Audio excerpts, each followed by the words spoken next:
through this area. This is just around the Fashion Square Mall, and we've been seeing traffic is building here as people are out and about doing that holiday shopping this time of the year. Exactly. People probably don't know what this person is doing as he continues to cut. That was a close call. They're almost hitting that silver car. Just at this point, completely reckless. Has been for the last several minutes. We're told the sheriff's chopper is also in the air, but again, hanging back not to spook this person, but continues to just drive in between these cars in the middle lanes with oncoming traffic in the direction. Now, this was just past Bumby, we were told.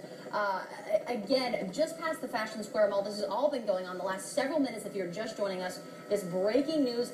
Again, sheriff's deputies following this car, but in unmarked vehicles, at least a half a mile behind that person. And it's just wild as they keep going on the road here. And we've seen people walking on sidewalks near this scene.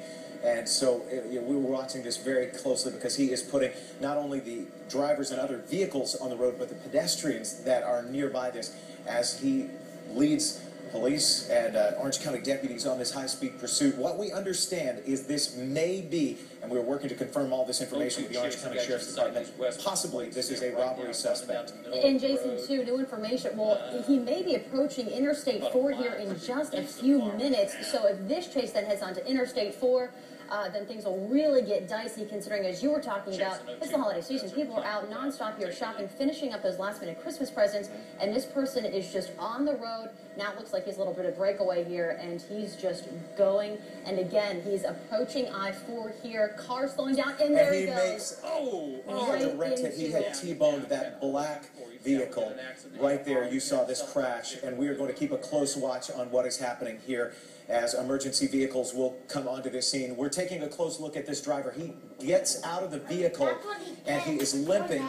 Obviously, the driver is hurt from the impact of that crash at a high rate of speed. Is he going to try and make a run for it, or he's going to lay down as we see the authorities arriving onto this scene?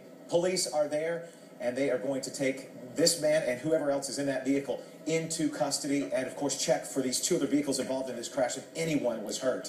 And again, Jason, reports are not for sure confirmed, but again, this was a possible robbery suspect. If you're just joining us, we saw this collision. He just went head on there through the intersection, T-boned that black vehicle. The suspect now on the ground, got out of the car, was limping. Now you can see authorities here on the scene. They are putting him in handcuffs, arresting